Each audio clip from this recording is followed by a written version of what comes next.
Hello, magandang gabi po sa inyong lahat. Nandito na naman po ang inyong kapatid at kaibigan na si Lolo Ben na nagbibigay sa inyo ng araw-araw na kwento. Ang kwento ngayong araw na ito ay itong bagyong Christine at binabagyo ngayon yung mga probinsya ng Samar at saka sa Bicol region. Sabi nung nag-post ng mga kaibigan ko na taga Bicol, lalong-lalo na sa Legazpi, 24 hours na po na tuloy-tuloy po yung ulan doon at binabaha na sila doon sa Legazpi, sa Naga, Camarines Norte, Camarines Sur, Sorsogon at saka sa Albay. Albay pala. So itong mga probinsya na ito, Samar, Sorsogon, Albay, Camarines Sur, Camarines Norte, Catanduanes, sila po ngayon ang inuulan at signal number 2 sa kanila. Wala naman masyadong malakas na hangin pero yung ulan po ang grabe po. Pinakita nga sa mga pictures kanina sa Facebook, nakita ko yung baha doon sa may banda ng Naga. Alam niyo itong typhoon na ito nakita ko doon sa prediction ng Pag-asa, ito po ay lalabas po ng ating area of responsibility baka sa linggo pa, Martes pa lang. So ang bagal po, paakyat papunta ng Hilaga at papuntang north. At ito pa ay tutumbukin yung mga probinsya ng Cagayan at Ilocos Norte. At baka dadaan pa siya sa Batanes. Pero dito sa lugar ko, wala namang ulan, makulimlim lang at wala kaming apektado, wala kaming signal advisory dito. Dahil ang signal 1, dito lang po sa may banda ng Bulacan, Quezon, Aurora, Isabela, Nueva Ecija, Nueva Vizcaya at saka Cagayan. At unti-unti pong paakyat yan hanggang doon sa tip po ng Cagayan at medyo mabagal. So ito ay magbibigay ng malakas na ulan at lalong dadami ang ulan natin o tubig natin sa ating mga dam. So mabuti naman yon, pero kawawa lang yung mga lugar na mabababa at hindi maganda ang flood control. Sigurado mababahan na naman sila at magkakaroon ng mga pagguho ng lupa at itong mga ating mga kapatid na nasa bahay sa mga bundok, ang mahirap dyan, magkakaroon ng landslide at sila po ay nagkakaroon ng natadapunan dahil po sa erosion.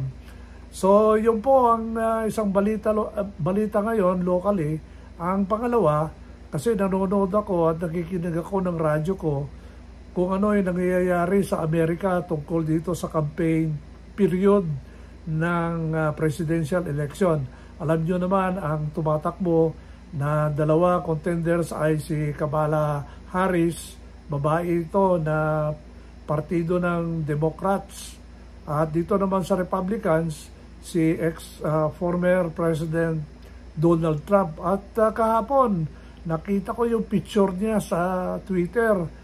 Nagpunta siya sa isang branch ng McDonald's doon sa Pennsylvania at nagluto siya ng French fries at pinakita niya na kaya niya magtrabaho para magluto ng French fries, magbigay ng order sa may take-out order window. So meron siya mga picture at maraming tuwan-tuwa dahil ito ay nagpapakita na concern si former President Trump sa mga ordinaryong tao, lalo na sa mga tao nagtatrabaho sa McDonald's. Alam nyo naman, ang McDonald's very basic po yung sweldo nila. Ang tingin ko is $7.20 lang ang per hour ng sweldo doon ng mga empleyado.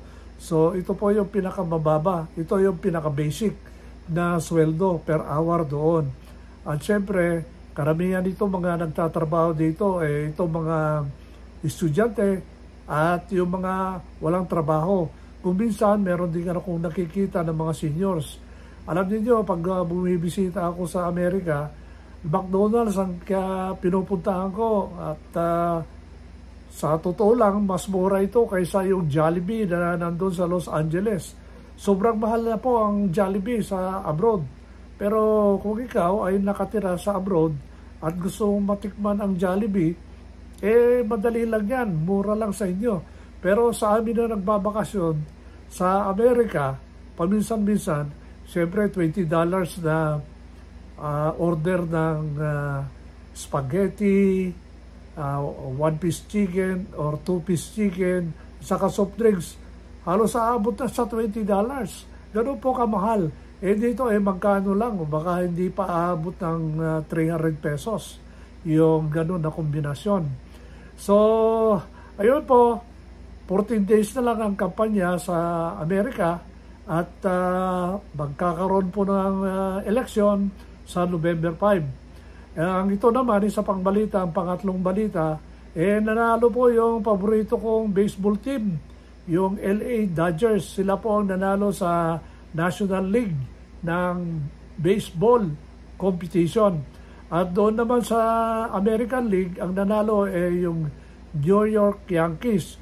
Kaya maglalaban ngayon yung New York at saka Los Angeles sa baseball for the World Series.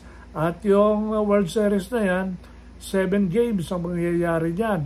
At kung sino ang makareach ng 4 games, siya ang mananalo at siya po ang magiging declared na champion ng World Series ng baseball sa Amerika. So ako po, I'm rooting for LA Dodgers dahil taga-LA ako Paborito ko yung ang team na yan, lalong-lalo na nandun si Shohei Ohtani na magaling na from Japan. Alam nyo naman, Asian tayo, we are rooting for our kapatid na mga Asian. So, paborito natin si Ohtani.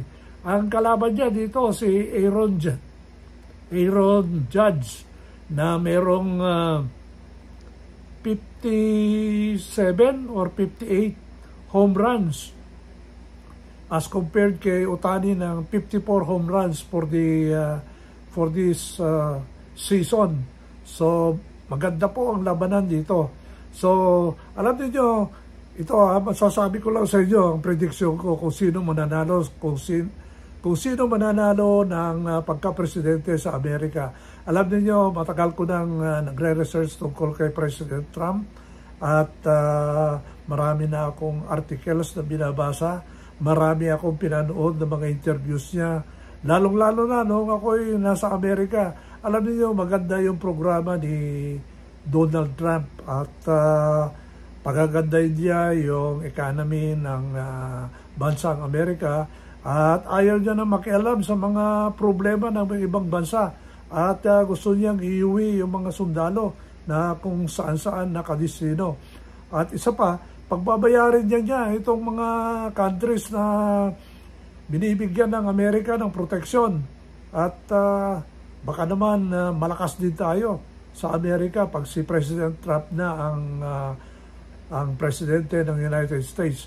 Alam niyo, maganda ang relationship ng ating bansa kay President Trump dahil ang presidente noon si President Rodrigo Duterte, pero hindi ko lang alam. Alam niyo naman ang politics talagang hindi mo ma-predict yan dahil depende sa bigayan, depende sa compromise, baka magkaayos tayo ng relationship with our President administration ni President Bongbong Marcos at saka kung sino man ang ma-elect. Pero tandaan nyo ito, ang mananalo sa eleksyon sa November 5, sigurado ako si President Donald Trump. So, yun lang po ang aking kwento ngayong gabi at salamat po at sana magbigay kayo ng comment at pag hindi pa kayo nakasubscribe dito, lalong-lalo na sa mga bagong nakatuklas ng YouTube channel na ito, mag-subscribe kayo at i-follow up ninyo ako. Alam ko, karamihan ng mga nanonood ay taga-Pilipinas, pero meron din akong nakikita sa aking analytics na marami din taga-Amerika, Canada at Japan na nanonood sa aking mga videos kahit nandito ako nagsasalita at parang podcast. Actually, podcast na itong ginagawa ko dahil nandito lang ako sa harap nyo, nagkwekwento. So, yun lang po at magandang gabi sa inyong lahat at magkita-kita na naman tayo bukas. Bye!